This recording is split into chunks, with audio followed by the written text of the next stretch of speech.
देवराजसेव्यमान पावनाघ्रिपङ्कजम् व्यालयज्ञसूत्रमिन्दुशेखरम् कृपाकरम्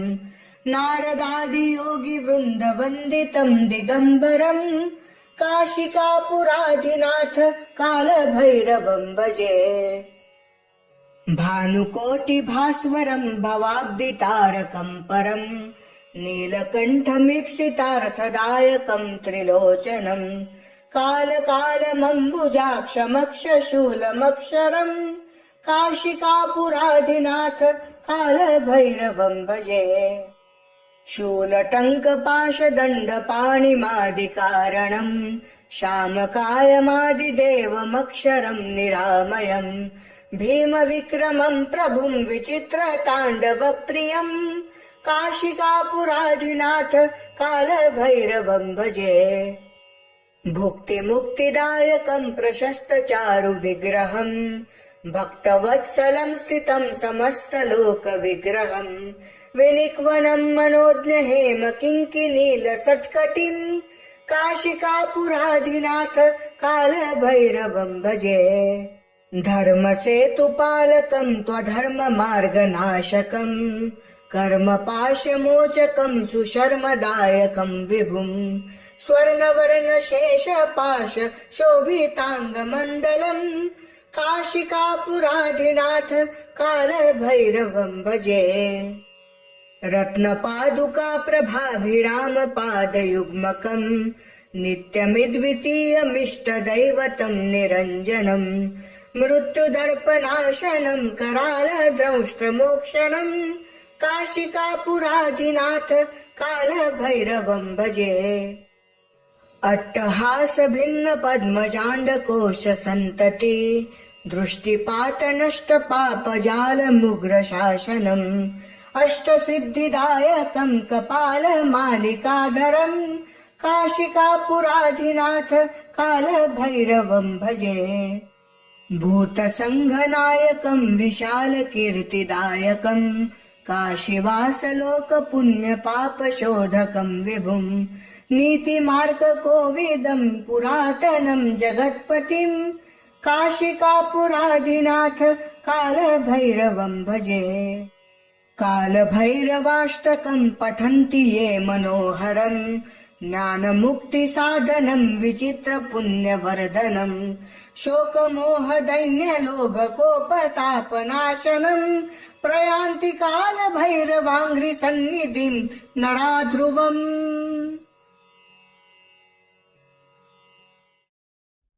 श्रीकुलदेवी गुप्तरक्षा स्तोत्रम्। नमस्ते गुप्तरूपेण कुलसंरक्षणेश्वरी भक्तानां वरदा नित्यम् दुर्गां दुष्टविनाशिनी कुलदोषप्रशमने त्वं शक्तिः परमेश्वरी गृहशान्तिप्रदात्री च नमो गुप्ते नमोऽस्तु ते पितृशापहरं देवे ग्रहपीडा प्रणाशिनी रक्ष मां सर्वदा माता भवदया नमोऽस्तु ते दुश्चिन्ता दुःस्वप्ननाशे त्वं हि शरणदायिनी गूढसेव्ये महेशानि कुलदेवी नमोऽस्तु ते सर्वरोगहरां देवीं सङ्कटत्राणकारिणीं शुभदां मङ्गलां देवीं नमामि कुलदेव्यताम् सदा गुप्तगृहस्थायै मातृरूपेण संस्थिताम् श्रीं ह्रीं क्लीं बीजरूपां ताम् वन्दे भक्तिपरायणाम् नारीणां कुलरक्षायै नराणां च कृपालुके गूढमन्त्रजपप्रिया नमस्ते कुलपूजिते दीनबन्धुं कृपामय्यम् दारिद्र्यं हरवल्लभे त्वमेव मातरं जान्मि रक्ष मां भयतः सदा गूढपूजा समायुक्ता ये त्वं भक्त्या स्मरन्ति च तेषाम् कष्टम् नश्यन्त्येव सिद्धिर्भवति निश्चिता एषा रक्षा कुलस्तुतिः गुप्तदेव्यै समर्पिता यः पठेत् श्रद्धया नित्यम् स जातो न भयङ्करः नमस्ते गुप्तरूपेण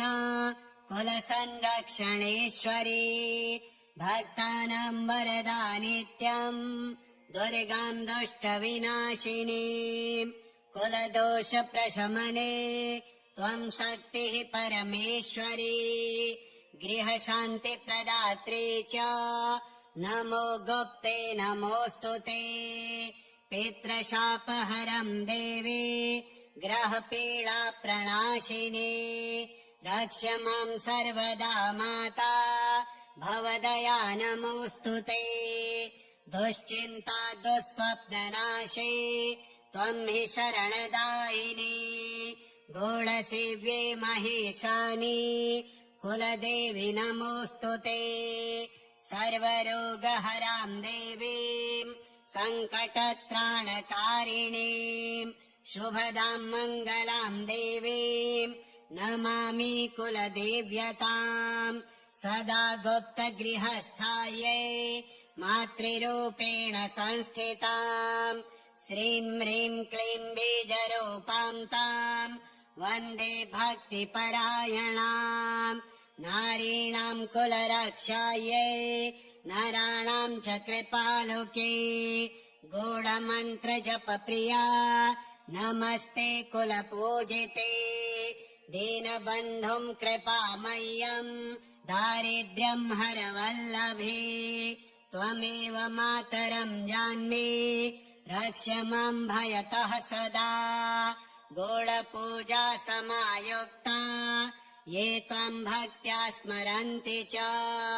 तेषाम् कष्टम् नश्यन्त्येव सिद्धिर्भवति निश्चिता एषा रक्षा कुलस्तुतिः गुप्तदेव्यै समर्पिता यः पठेत् श्रद्धया नित्यम् स जातो न भयङ्करः नमस्ते गुप्तरूपेण कुलसंरक्षणेश्वरी भक्तानाम् वरदा नित्यम् दुर्गाम् दुष्टविनाशिनी कुलदोषप्रशमने त्वम् शक्तिः परमेश्वरी गृहशान्तिप्रदात्री च नमो गुप्ते नमोऽस्तु ते पितृशापहरम् देवे ग्रहपीडा प्रणाशिनी रक्ष माम् सर्वदा माता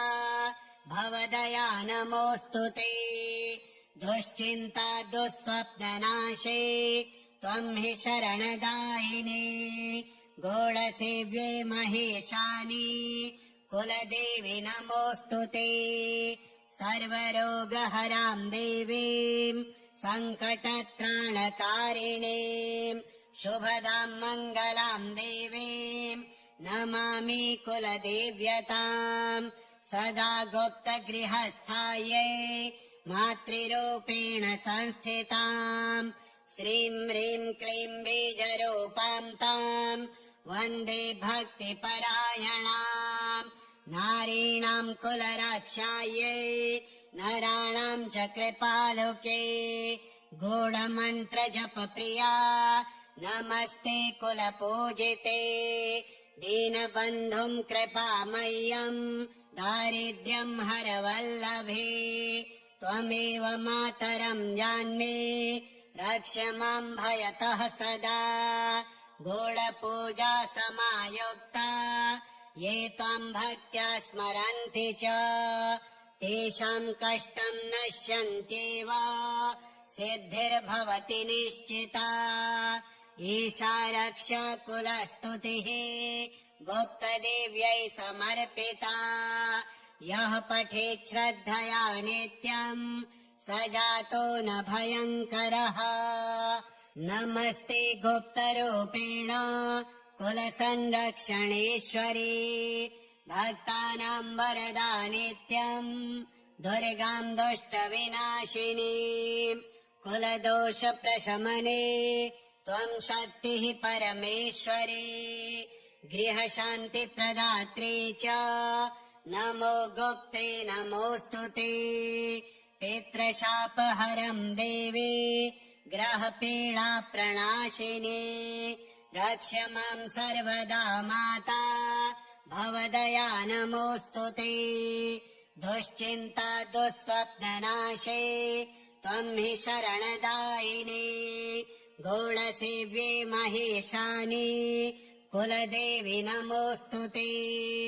सर्वरोगहरां देवीं सङ्कटत्राणकारिणीं शुभदां मङ्गलां देवीं नमामि कुलदेव्यताम् सदा गुप्तगृहस्थायै मातृरूपेण संस्थिताम् श्रीं ह्रीं क्लीं बीजरूपां ताम् वन्दे भक्तिपरायणाम् नारीणां कुलरक्षायै नराणां च कृपालुके गूढमन्त्रजपप्रिया नमस्ते कुलपूजिते दीनबन्धुं कृपामय्यं दारिद्र्यं हरवल्लभे त्वमेव मातरं जान्मि रक्ष मां भयतः सदा गूढपूजा समायुक्ता ये त्वं भक्त्या स्मरन्ति च तेषां कष्टं नश्यन्त्येव सिद्धिर्भवति निश्चिता एषा रक्षा कुलस्तुतिः गुप्तदेव्यै समर्पिता यः पठेत् श्रद्धया नित्यम् स जातो न भयङ्करः नमस्ते गुप्तरूपेण कुलसंरक्षणेश्वरी भक्तानां वरदा नित्यम् दुर्गां दुष्टविनाशिनी कुलदोषप्रशमने त्वं शक्तिः परमेश्वरी गृहशान्तिप्रदात्री च नमो गुप्ते नमोऽस्तु ते पितृशापहरं देवे ग्रहपीडाप्रणाशिनी रक्ष मां सर्वदा माता भवदया नमोऽस्तु ते दुश्चिन्ता दुःस्वप्ननाशे त्वं हि शरणदायिनी गौडसेव्ये महेशानि कुलदेवी नमोऽस्तु ते सर्वरोगहरां देवीं सङ्कटत्राणकारिणीं शुभदां मङ्गलां देवीं नमामि कुलदेव्यताम् सदा गुप्तगृहस्थायै मातृरूपेण संस्थिताम् श्रीं ह्रीं क्लीं बीजरूपां ताम् वन्दे भक्तिपरायणाम् नारीणां कुलरक्षायै नराणां च कृपालुके गूढमन्त्रजपप्रिया नमस्ते कुलपूजिते दीनबन्धुं कृपामय्यं दारिद्र्यं हरवल्लभे त्वमेव मातरं जान्मि रक्ष मां भयतः सदा गूढपूजा समायुक्ता ये त्वं भक्त्या स्मरन्ति च तेषां कष्टं नश्यन्त्येव सिद्धिर्भवति निश्चिता एषा रक्षा कुलस्तुतिः गुप्तदेव्यै समर्पिता यः पठेत् श्रद्धया नित्यम् स जातो न भयङ्करः नमस्ते गुप्तरूपेण कुलसंरक्षणेश्वरी भक्तानां वरदा नित्यम् दुर्गां दुष्टविनाशिनीं कुलदोषप्रशमने त्वं शक्तिः परमेश्वरी गृहशान्तिप्रदात्री च नमो गुप्ते नमोऽस्तु ते पितृशापहरं देवी ग्रहपीडाप्रणाशिनी रक्ष मां सर्वदा माता भवदया नमोऽस्तु ते दुश्चिन्ता दुःस्वप्ननाशे त्वं हि शरणदायिनी गौडसेव्ये महेशानि कुलदेवी नमोऽस्तु ते सर्वरोगहराम् देवीम् सङ्कटत्राणकारिणीम् शुभदाम् मङ्गलाम् देवीम् नमामि कुलदेव्यताम् सदा गुप्तगृहस्थायै मातृरूपेण संस्थिताम् श्रीं ह्रीं क्लीं बीजरूपां ताम् वन्दे भक्तिपरायणाम् नारीणाम् कुलरक्षायै नराणाम् च कृपालुके गूढमन्त्रजपप्रिया नमस्ते कुलपूजिते दीनबन्धुम् कृपामय्यम् दारिद्र्यम् हरवल्लभे त्वमेव मातरम् जान्मि रक्ष माम् भयतः सदा गूढपूजा समायुक्ता ये त्वाम् भक्त्या स्मरन्ति च तेषाम् कष्टम् नश्यन्त्येव सिद्धिर्भवति निश्चिता एषा रक्षा कुलस्तुतिः गुप्तदेव्यै समर्पिता यः पठेत् श्रद्धया नित्यम् स जातो न भयङ्करः नमस्ते गुप्तरूपेण कुलसंरक्षणेश्वरी भक्तानाम् वरदा नित्यम् दुर्गाम् दुष्टविनाशिनी कुलदोषप्रशमने त्वम् शक्तिः परमेश्वरी गृहशान्तिप्रदात्री च नमो गुप्ते नमोऽस्तु ते पितृशापहरम् देवे ग्रहपीडा प्रणाशिनी रक्ष माम् सर्वदा माता भवदया नमोऽस्तु ते दुश्चिन्ता दुःस्वप्ननाशे त्वम् हि शरणदायिनी गौडसेव्ये महेशानि कुलदेवी नमोऽस्तु ते सर्वरोगहराम् देवीम् सङ्कटत्राणकारिणीम् शुभदाम् मङ्गलाम् देवीम् नमामि कुलदेव्यताम् सदा गुप्तगृहस्थायै मातृरूपेण संस्थिताम् श्रीं ह्रीं क्लीं बीजरूपां ताम् वन्दे भक्तिपरायणाम् नारीणाम् कुलरक्षायै नराणाम् च कृपालुके गूढमन्त्रजपप्रिया नमस्ते कुलपूजिते दीनबन्धुम् कृपामय्यम् दारिद्र्यम् हरवल्लभे त्वमेव मातरम् जान्मि रक्ष माम् भयतः सदा गूढपूजा समायुक्ता ये त्वाम् भक्त्या स्मरन्ति च तेषाम् कष्टम् नश्यन्त्येव सिद्धिर्भवति निश्चिता एषा रक्षा कुलस्तुतिः गुप्तदेव्यै समर्पिता यः पठेत् श्रद्धया नित्यम् स जातो न भयङ्करः नमस्ते गुप्तरूपेण कुलसंरक्षणेश्वरी भक्तानाम् वरदा नित्यम् दुर्गाम् दुष्टविनाशिनी कुलदोषप्रशमने त्वम् शक्तिः परमेश्वरी गृहशान्तिप्रदात्री च नमो गुप्ते नमोऽस्तु ते पितृशापहरम् देवी ग्रहपीडा प्रणाशिनी रक्ष माम् सर्वदा माता भवदया नमोऽस्तु ते दुश्चिन्ता दुःस्वप्ननाशे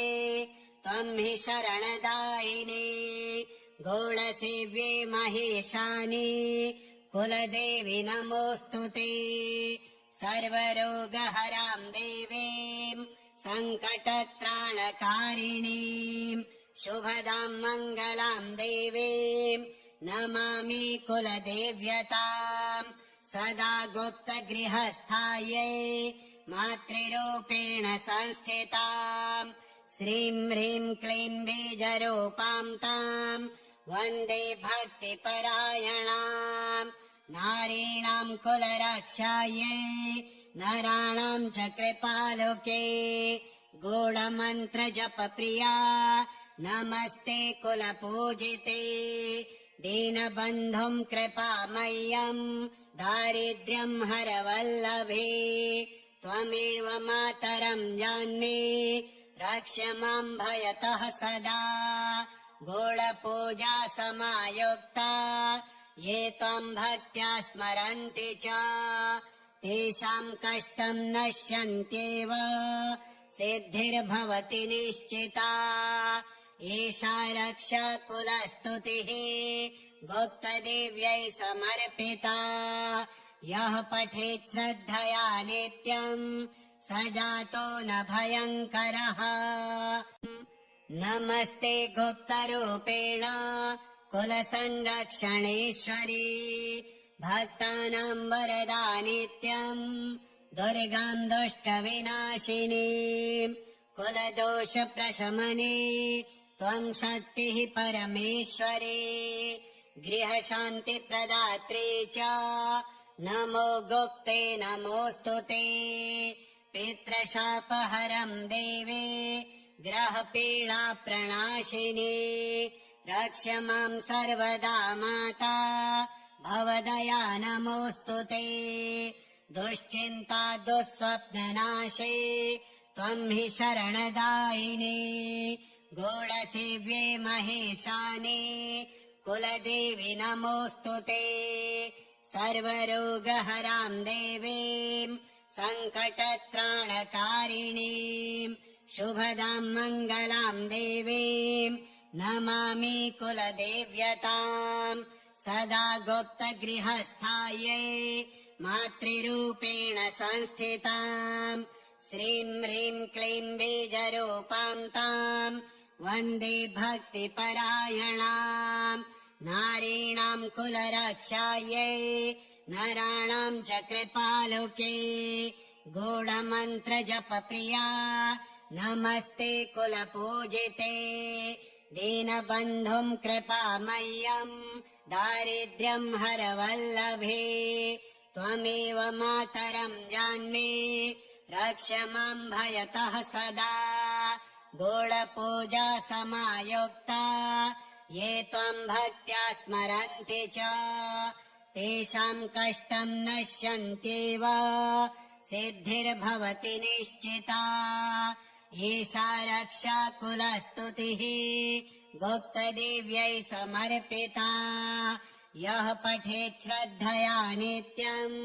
स जातो न भयङ्करः नमस्ते गुप्तरूपेण कुलसंरक्षणेश्वरी भक्तानाम् वरदा नित्यम् दुर्गाम् दुष्टविनाशिनी कुलदोषप्रशमने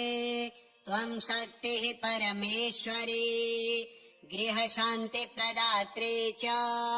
नमो गुप्ते नमोऽस्तु ते पितृशापहरम् देवी ग्रहपीडाप्रणाशिनी रक्ष माम् सर्वदा माता भवदया नमोऽस्तु ते दुश्चिन्ता दुःस्वप्ननाशे त्वम् हि शरणदायिनी गूढसेव्ये महेशानि कुलदेवि नमोऽस्तु ते सर्वरोगहराम् देवीम् सङ्कटत्राणकारिणीम् शुभदाम् मङ्गलाम् देवीम् नमामि कुलदेव्यताम् सदा गुप्तगृहस्थायै मातृरूपेण संस्थिताम् श्रीं ह्रीं क्लीं बीजरूपाम् ताम् वन्दे भक्तिपरायणाम् नारीणाम् कुलरक्षायै नराणाम् च कृपालुके गूढमन्त्रजपप्रिया नमस्ते कुलपूजिते दीनबन्धुम् कृपामय्यम् दारिद्र्यम् हरवल्लभे त्वमेव मातरम् जान्ये रक्ष माम् भयतः सदा गूढपूजा समायुक्ता ये त्वम् भक्त्या स्मरन्ति च तेषाम् कष्टम् नश्यन्त्येव सिद्धिर्भवति निश्चिता एषा रक्षा कुलस्तुतिः गुप्तदेव्यै समर्पिता यः पठेत् श्रद्धया नित्यम् स जातो न भयङ्करः नमस्ते गुप्तरूपेण कुलसंरक्षणेश्वरी भक्तानां वरदा नित्यम् दुर्गां दुष्टविनाशिनी कुलदोषप्रशमने त्वं शक्तिः परमेश्वरी गृहशान्तिप्रदात्री च नमो गुप्ते नमोऽस्तु ते पितृशापहरं देवे ग्रहपीडाप्रणाशिनी रक्ष मां सर्वदा माता भवदया नमोऽस्तु ते दुश्चिन्ता दुःस्वप्ननाशे त्वं हि शरणदायिनी गौडसेव्ये महेशानि कुलदेवी नमोऽस्तु ते सर्वरोगहरां देवीं सङ्कटत्राणकारिणीं शुभदां मङ्गलां देवीं नमामि कुलदेव्यताम् सदा गुप्तगृहस्थायै मातृरूपेण संस्थिताम् श्रीं ह्रीं क्लीं बीजरूपां ताम् वन्दे भक्तिपरायणाम् नारीणां कुलरक्षायै नराणां च कृपालुके गूढमन्त्रजपप्रिया नमस्ते कुलपूजिते दीनबन्धुं कृपामय्यं दारिद्र्यं हरवल्लभे त्वमेव मातरं जान्मे रक्ष मां भयतः सदा गूढपूजा समायुक्ता ये त्वां भक्त्या स्मरन्ति च तेषां कष्टं नश्यन्त्येव सिद्धिर्भवति निश्चिता एषा रक्षा कुलस्तुतिः गुप्तदेव्यै समर्पिता यः पठेत् श्रद्धया नित्यम् स जातो न भयङ्करः नमस्ते गुप्तरूपेण कुलसंरक्षणेश्वरी भक्तानां वरदा नित्यम् दुर्गां दुष्टविनाशिनी कुलदोषप्रशमने त्वं शक्तिः परमेश्वरी गृहशान्तिप्रदात्री च नमो गुप्ते नमोऽस्तु ते पितृशापहरं देवी ग्रहपीडाप्रणाशिनी रक्ष मां सर्वदा माता भवदया नमोऽस्तु ते दुश्चिन्ता दुःस्वप्ननाशे त्वं हि शरणदायिनी गौडसेव्ये महेशानि कुलदेवी नमोऽस्तु ते सर्वरोगहरां देवीं सङ्कटत्राणकारिणीं शुभदां मङ्गलां देवीं नमामि कुलदेव्यताम् सदा गुप्तगृहस्थायै मातृरूपेण संस्थिताम् श्रीं ह्रीं क्लीं बीजरूपां ताम् वन्दे भक्तिपरायणाम् नारीणां कुलरक्षायै नराणां च कृपालुके गूढमन्त्रजपप्रिया नमस्ते कुलपूजिते दीनबन्धुं कृपामय्यं दारिद्र्यं हरवल्लभे त्वमेव मातरं जान्मे रक्ष मां भयतः सदा गूढपूजा समायुक्ता ये त्वं भक्त्या स्मरन्ति च तेषां कष्टं नश्यन्त्येव सिद्धिर्भवति निश्चिता एषा रक्षा कुलस्तुतिः गुप्तदेव्यै समर्पिता यः पठेत् श्रद्धया नित्यम् स जातो न भयङ्करः